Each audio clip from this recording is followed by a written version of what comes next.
Guys, I am here with the most incredible AJ Casada. Am I pronouncing your last name right? Casada? Yeah, that's Okay, right. amazing. The lead gen guy, as he's otherwise known.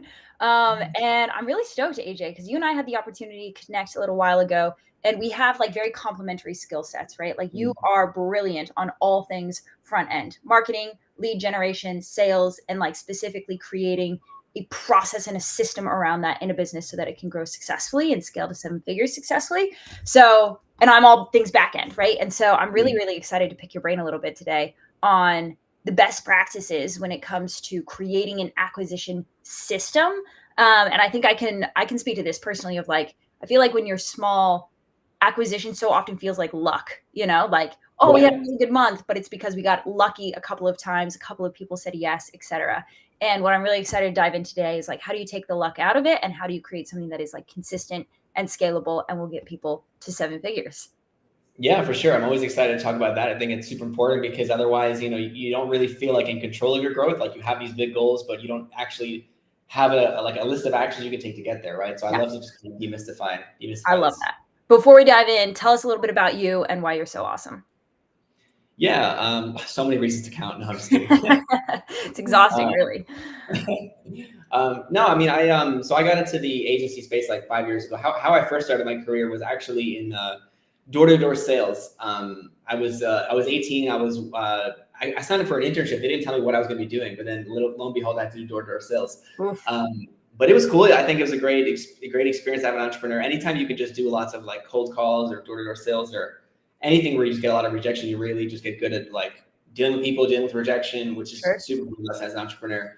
And also just like how to really pitch someone in like 15 seconds, right? So I was working for a construction company out of New York, and yeah, did that. Really, really enjoyed like the sales side. Really enjoyed marketing. I grew the company and got to manage a sales team of at one point like 20 people. Mm, So I learned a ton about just the whole like bringing in business, right? Everything from lead gen to appointment setting to sales and managing a sales team. And it was cool. I actually ended up dropping out of college for that because I whoa. didn't really know what I was doing in college at the time. I was kind of just like an undeclared major, Sure. which shouldn't even really be a thing. It's like basically you're just wasting all this money for like no purpose, right? Sure. Um, so I kind of felt like I really should be there in the first place. And I was like, you know what, this job's working out well. I'm learning so much about business by just actually doing it. So I just went all into it full time. Nice. And then by the time I was 23, I was able to have like all this experience building sales teams, um, and was managing this whole like New York and New Jersey territory. So Amazing. it was really cool. It was really awesome. I wasn't super passionate about painting houses or construction. I didn't really. That's not what woke me up at.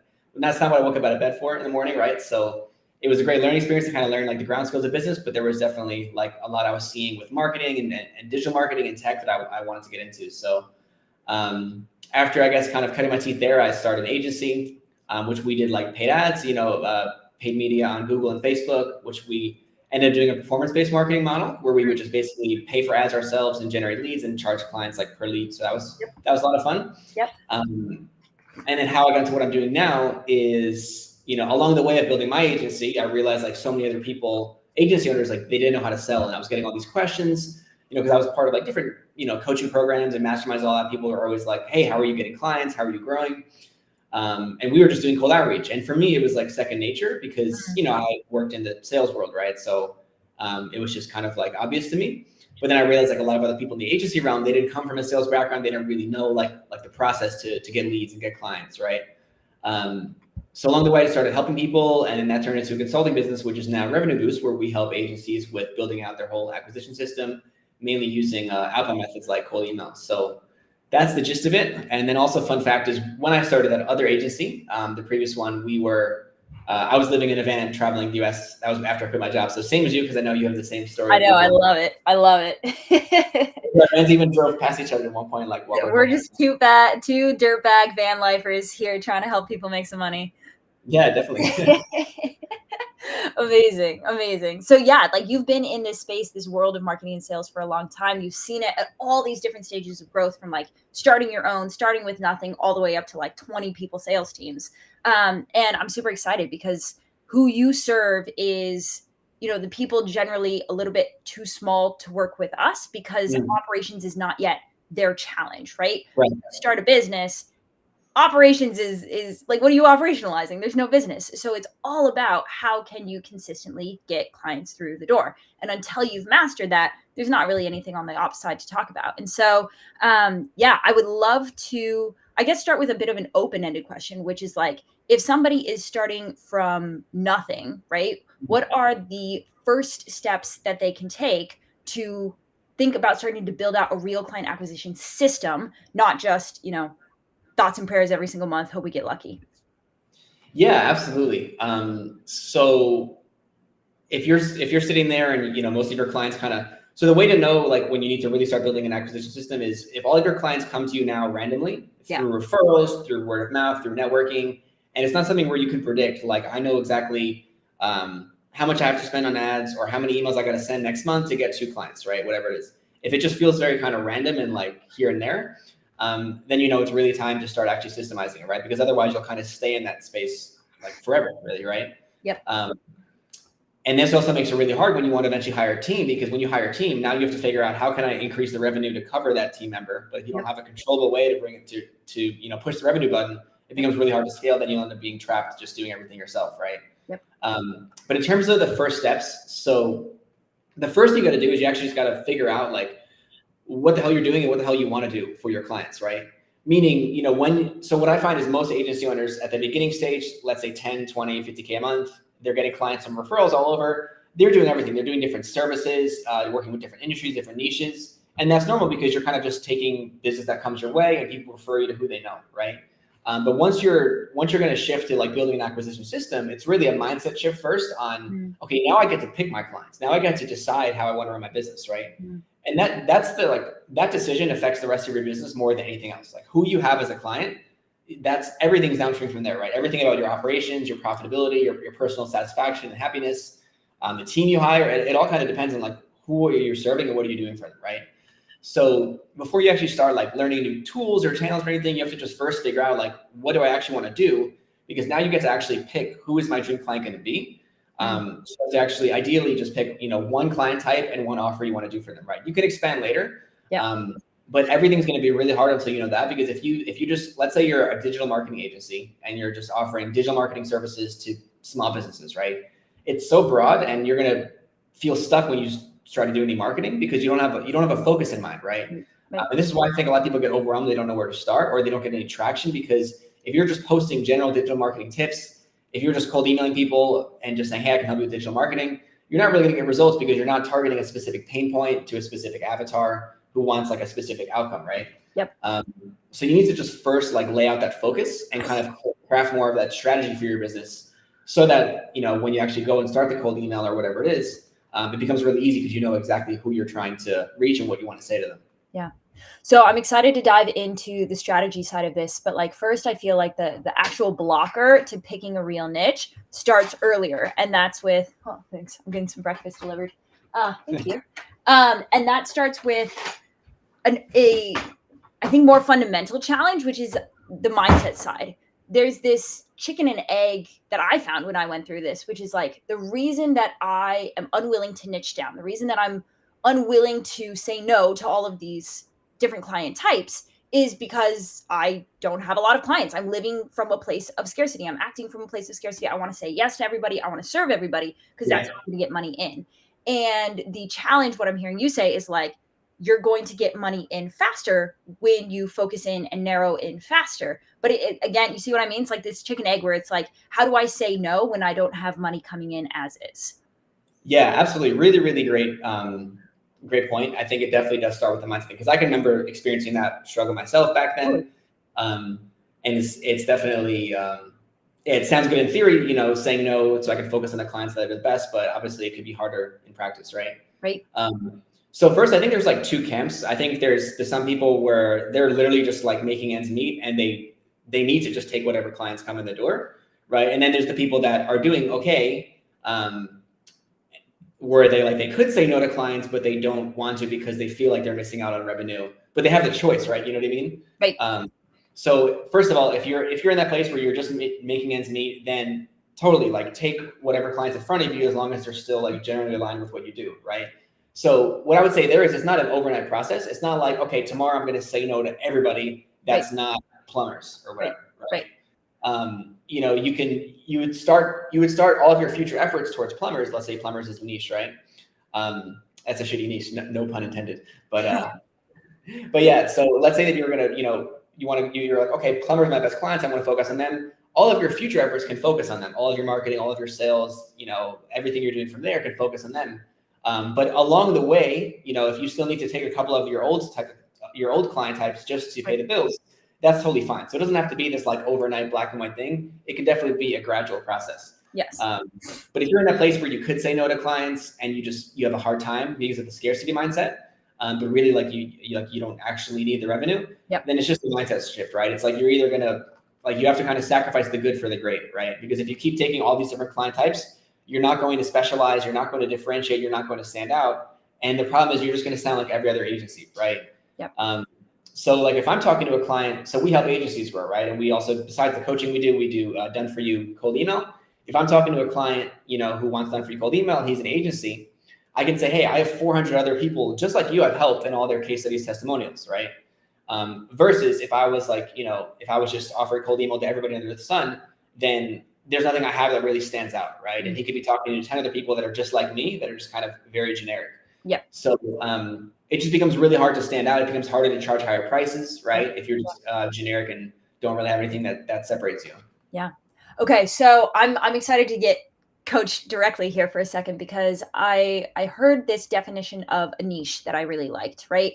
When we say niche, most people think it's a demographic. I serve a type of person, a type of business, doing between X and Y revenue, or in X, business model or whatever. I also heard a definition of a niche that I really liked, which is a niche can also be a problem that you solve, right? Yeah. You can solve that problem for a variety of different businesses and different business models, but the problem is what differentiates you. What are your thoughts on that? Yeah, it's absolutely true. So really, to me, a niche is just a specific characteristic about who you're working with. It doesn't have to be their age. It doesn't have to be their hair color, right? It doesn't have to be the industry, the geography. Most people, when they think niche, they do think industry, right? Like I'm either working with plumbers, I'm working with HVAC, I'm working with restaurants or Fortune 500 companies, right? So that is a niche, and that's a common one, but it's not just that. It's really any kind of common thread or characteristic. Because at the end of the day, it's all about just creating focus, right? It doesn't matter how you create focus, whether you're going to say, hey, I'm only going to work with small businesses in San Diego and do their SEO, or I'm going to work with, again, restaurants all over the country, right? It's just about, because I have one client where they just target Germany, right? Because he speaks German. And he's not focusing on any specific industry. He's literally just cold emailing every small business owner or CEO. In Germany. Oh my God. Germany, exactly. Sending 2,000 emails a day. But it's working so well because, again, that's not like most people, they try to sell to the US, right? So he's just going to a smaller country. And they just get prospected less often, right? So yeah, it can really be anything. And I think niching on the problem is really great too, because again, it's just about being specific, right? So if you can kind of look at it in two camps, right? There's either I'm going to niche on the type of client, or I'm going to niche on the problem or the service I'm providing, right? And if you're both, that's even better. But even just one is enough, really. Well, and I can share even our niche as an example of this, because I think we do a combination of both, which is on the hard demographic side, we serve digital startup founders doing between 7 to 8 figures in revenue, right? That's the hard demographics. But in terms of the problem that we solve, we only solve their problem one way. And that's by identifying the operational roadmap, plugging in the right operator, and then working with that person to level up their operations and scale their business. That's the problem that we solve, is getting founders out of the day-to-day through operations. And we can do that for agencies or SaaS companies or e-commerce or, any variety of online-based entrepreneur. We're not specific to just agencies, for example. I think the advantage that we have as a business for Spyglass is that operations is a pretty blue ocean. There's not a lot of people offering operations, and so we don't face a lot of competition. In a market like digital marketing agencies, though, I wouldn't say, this is a personal take, I'm curious to hear your thoughts on it. It's like digital marketing services is a super crowded market, right? To say that that's the problem that you solve is I help small business owners get more leads. It's not a specific enough problem because the market itself is so saturated, versus I can say I help digital entrepreneurs with operations because there's only 5 of us out there doing it. Yeah, 100%. That's a really good point. So it definitely depends on the competition in your space and the market dynamics. If you're in a really competitive market, that just means you need more ways to stand out. Right. And niching is a way to stand out. And the I love deeper that. you go, right, because there's levels to it, the more that you stand out, right? So Yep. it's definitely like if you're saying I offer digital marketing services, yes, it's a specific problem, but it's just too crowded. So you need to get more specific. What kind of digital marketing services, right? Local SEO, that's much better, right? Facebook ads, that's much better. There's still a lot of people doing that. So you can even go deeper. You could say Facebook ads for e-commerce, right? Right. So yeah, it just, if you're in a competitive space, if it doesn't feel that different, then you need to kind of just go a couple layers deeper. But for you, there's not like, I've met maybe 2 people in my life that just do what you do, right? So exactly. You don't have to go like crazy with that, right? Because there's just so much demand for the thing as a whole. So right. No, I love that. So how saturated the market is going to be a leading indicator for how specific your niche needs to go. So there's 2 kind of components to what I heard you say. The first is niche, but then the second is the offer. Let's talk about the offer. Like we can drill down on who we serve, but we also need to drill down on how we serve them. Talk us through what are like kind of the initial things to be thinking about when it comes to isolating a core offer. Yeah, definitely. So they're kind of related, right? Because it's like, it's all about just creating more focus. Basically, the way I look at it is the more focused you are, the less stuff you have to do, and the faster you get better at it. Because we know that we get better at things by doing it with repetition and practice. Yep. So when you're doing like 10 different things for 10 different client types, you're just moving like an inch every day in each of those areas in your skill set, right? Yep. That's part of the benefit is why I recommend this, is because you just get a lot better faster, and you can really just build a reputation and a brand and a lot of like very happy client base through this, right? So yeah, it doesn't just apply to who you serve, it also applies to what you're offering. And first I would just think about like, what do you, like, where do you give your clients the most valuable? Where are you the best suited for, right? So let's say that someone's a digital marketing agency and they're offering everything under the sun. Just look at what you're offering and just categorize it by like, what's the easiest for us to deliver that also gives our clients the most value, right? Because if it's easy to deliver, it's going to be more profitable. If it gives your clients more value, it's going to be easier to sell and easier to keep them, right? Yep. But there's not really like necessarily like a perfect offer or anything. It's just anything that really solves a problem. So when I think about offer, I always advise not just thinking about services, but thinking about the problem you're solving and the outcome it provides, right? And again, who that's for. So like an offer is really a specific solution to a specific problem for a specific person, right? So think about it from that perspective, and like just think out of the past work you've done, what's been the most valuable solutions you provide, what's been the most valuable outcomes your clients have gotten, and you could just focus a little bit more on that. Yeah. And it's really good just to kind of first focus on like, so if you're offering everything and you don't have a clear offer, you don't have a clear niche, start with at least specializing on the offer first. You can still leave your niche open, right? If it scares you too much to like focus too much at once and make those big changes overnight. So if you're going to just start to specialize in one area, at least specialize in what you're offering, because then you'll at least get really good at that thing, right? And then you can figure out along the way, like maybe what the best niche is or target is for that, right? Sure. But yeah, I think the first thing is just thinking about it not from the perspective of services, but what is an actual problem solving, and what is the outcome once that problem is solved, right? I love that you said that, AJ, because I think I see most, even very successful entrepreneurs, do it in reverse, where they may have found their niche, they have doubled down on it, they're super focused on it, but the visionary entrepreneur is so good at offer generation, right? They're constantly thinking up new things we could do and new things we could try and new things we could upsell our clients and sell to new clients and all this stuff. And what happens at scale is that it creates whiplash within the company, right? Like all of a sudden you're now bigger, you've got this team, and every time you pivot, you have to bring your entire team with you and you have to pivot this entire thing this way and that. And so it actually ends up stalling out businesses at scale to be consistently launching new offers, as opposed to what you said. I love the word of like focus, where you have one niche, you have one offer, and you just become the best at doing that because you do it over and over and over again. And you not only from an ops perspective, you not only become the best, you become the most efficient because you can do that so quickly. You've automated it. You've built the right team around it. You've got it so dialed. And that becomes a competitive advantage in and of itself. Yeah, for sure. And you can always add more later, right? So I think where I've struggled with this in the past and where I've seen a lot of my clients struggle as well, and just other people in the space, is I think we have a hard time focusing or niching down because we think that we're just losing opportunity, right? Like, oh my God, like that's so much money I could be making, right, if I offered this as well, right? But really, like you can build a multi-7 or 8-figure business with just one service, right? Like we hear about it all the time, right? So this isn't really an apples to apples comparison because it's a software company, but that company Fathom, like the AI meeting recorder thing, they do this such a simple, small thing, right? It's just an AI system that joins your meetings and take notes. they just raised like, I think almost $100 million last week. Wild. Right. So look at that, $100 million for a little tiny widget that hops into your Zoom meeting. Right. Right. So Right. when whatever market you're in, there's always so large of a business you could build just doing one thing. Yeah. So it's not really like you're sacrificing opportunity. But again, if it makes you feel better or sleep at night, you can add more stuff later. Right. So eventually, like, let's say you've really, really went deep into one offer, one niche, and now your clients are asking for other things. Maybe you can start to create other service lines when it's the right time, just to increase your client lifetime value, right? But the key is like doing it later, not just, and kind of perfecting the operations around that one thing first. Yep, 100%. I think the biggest challenge visionaries have with this is identifying and correctly balancing out the opportunity cost, right? Like what I see is the pile of money sitting on the table in front of me if I launch this one-off offer and I pull in an extra, let's say 50K.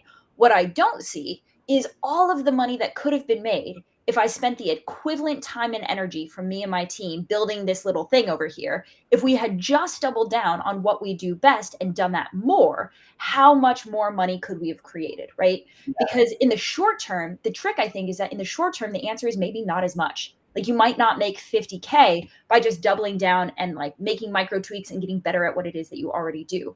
But in the long term, when you don't have all those little side quests, what you create is like the energy and the focus and the momentum that comes from being single-mindedly attentive to something. Like I say, it's the difference between like a lamplight and a laser, right? Like lamplight is diffuse. We're going in all these different directions. We're trying all these things, but we're not able to get really far in any direction. But a laser puts all of that energy into a singular place and it can like burn holes through walls.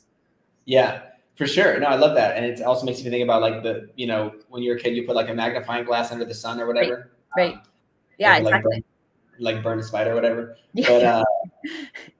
But sure, yeah, I can do that, but like now we know something about you, AJ. Yeah, exactly. That's one of my pastimes on the weekends. Yeah, right. Killing insects. Yeah. But I like how you brought up that you brought up a really important point there, how in the short term you might not see as many gains if you're just trying to like optimize, right, what's already working. Right. I think that's really important because it's about like delayed gratification. And we hear this all the time, right? It's all about delayed gratification. You got to think long term. Yep. But this is why it's hard in practice, because sometimes you have to actually forego the short term results in terms of the greater good and the longer term plan, right? Yep. 100%.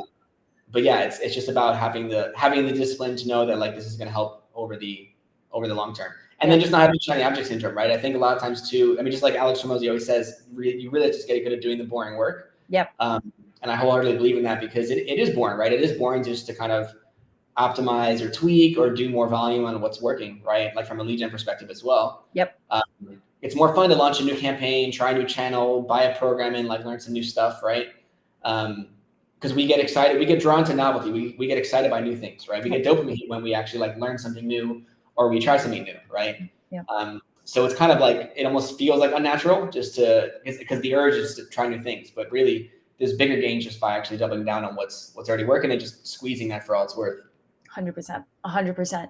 I always say like starting a business is about what you say yes to. Scaling a business is about what you say no to, right? Starting a business is I have no freaking idea what I'm doing. So I have to say yes to all of these different things. I have to try things and test things really quickly because I just don't know what I'm doing. And so I got to figure it out. But as soon as you've got that core niche and core offer locked in, all of a sudden, very quickly, scaling that becomes about what you say no to. You have to say no to everything else so that you become the best at just that thing. Yeah, 100% agree. And I think like, so just a caveat on that. If you're really in the early days of your business, like I'm not saying you have to just pick one niche, pick one offer now. Yeah. You need to experiment. You need to try things and see what you're good at, see what client types you enjoy working with, or see where there's opportunity, right? Yep. So it kind of like comes in stages. And I think, the way that the quote you have is really sums it up well, just different stages. Love that. AJ, on this topic of, like the foundation of a scalable client acquisition system, niche and offer, any final words of wisdom for everybody? Yeah. So I would say, once you at least know what you're doing, you just have to pick one channel and get good at it. You don't need to be doing everything. Like, people look at Gary Vee and Gary Vee is like, you got to be everywhere. But people don't realize that Gary Vee has like a team that costs $1 million a year that just does all of his media. Right. So yes, in the long run, you want to be advertising everywhere if you want to keep growing the business, but just pick one thing and just do it really, really simple, really, really well. The way I like to categorize it is there's 3 channels, right? There's paid ads, there's outreach, and then there's content. Like anything you can really think of, like in terms of getting leads online, it all will fall under those like 3 buckets, right?